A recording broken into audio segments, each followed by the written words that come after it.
Broaching क्या है? Broaching एक मशीनिंग क्रिया है दोस्तों। और ब्रोचिंग एक मशीनिंग क्रिया है और इसमें ब्रोच टूल का प्रयोग किया जाता है।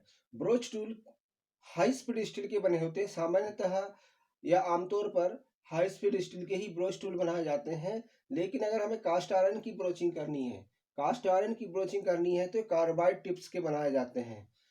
अर्थात कास्ट आयरन के लिए ही कार्बाइड टिप्स के बनाए जाते हैं, बाकी सभी चीज़ों के लिए हाई स्पीड स्टील का बनाए जाते हैं। ब्रोचिंग एक मशीनिंग क्रिया है जिसमें ब्रोच टूल का प्रयोग किया जाता है।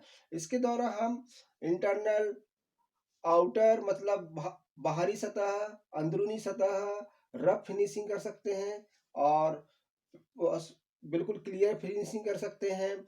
हम इससे नियमित सतहों पर भी ब्रोचिंग कर सकते हैं, अनियमित सतह पर भी ब्रोचिंग कर सकते हैं। मतलब ये है कि हम हर प्रकार की शेप और साइज को तैयार कर सकते हैं। इंटरनल भी कर सकते हैं, आउटर भी कर सकते हैं, रफ भी कर सकते हैं, फिनिश भी कर सकते हैं, रेगुलर भी कर सकते हैं, नॉन रेगुलर भी कर सकते हैं। अर्थात नियमित सतह पर भी कर सकते हैं और अनियमित सतह पर भी कर सकते हैं।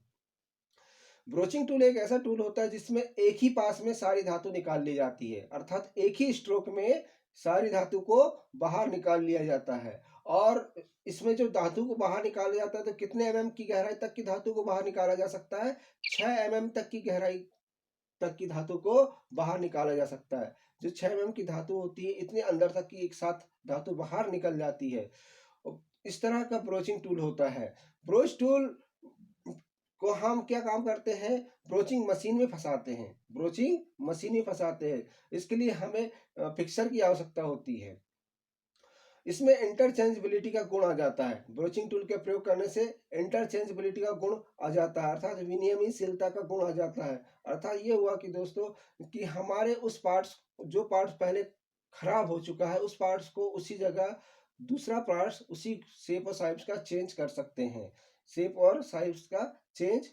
हैं। जैसे हमारी साइकिल का कोई बोल्ट खराब हो गया है, तो हम साइकिल स्टोर में जाकर उसी टाइप का शेप और सेम उस टाइप का बोल्ट को खरीदकर हम चेंज कर सकते हैं। इस तरह का जो गुण आता है वो ब्रोचिंग मशीन के द्वारा आ जाता है, जिसको इंटरचेंजेबिलिटी का गुण भी कहते हैं। इसके द्वारा हम अधिकतम प्रेशर दे सकते हैं या अधिकतम प्रेशर दे सकते हैं जॉब पर। लेकिन क्या होता है, अधिकतम प्रेशर देंगे तो कई जॉब ऐसे होते हैं जो उस जॉब को सहन नहीं कर पाते हैं, उस प्रेशर को सहन नहीं कर पाते हैं। तो उस प्रेशर को सहन नहीं कर पाते हैं तो ये अधिकतम प्रेशर पर वर्क नहीं कर पाते हैं। कुछ जॉब ऐसे ही होते हैं। और इसमें ब्रोचिंग के लिए हमेशा फिक्सर की आवश्यकता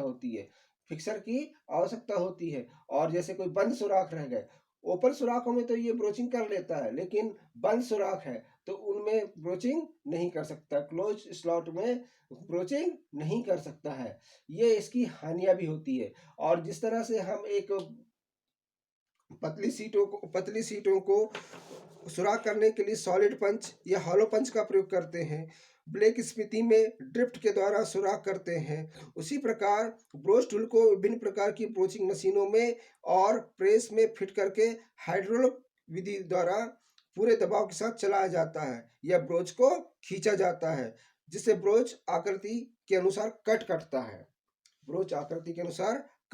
काटता है।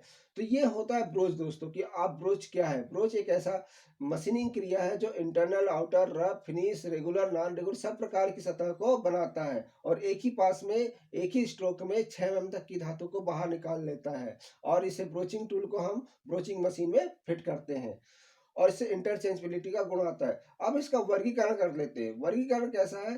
क्रिया के अनुसार होता है दोस्तों internal broaching, external broaching.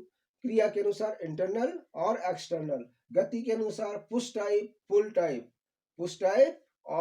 Type.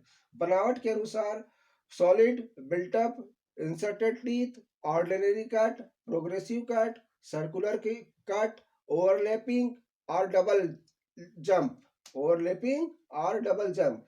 और काम के अनुसार होता है दोस्तों surface broaching, keyway broaching, spline broaching, spiral broaching, burnishing broaching, round hole broaching, serration broaching. ये solid, built up, inserted, round hole, serration next video में हम इसके बारे में पूरा समझाएंगे।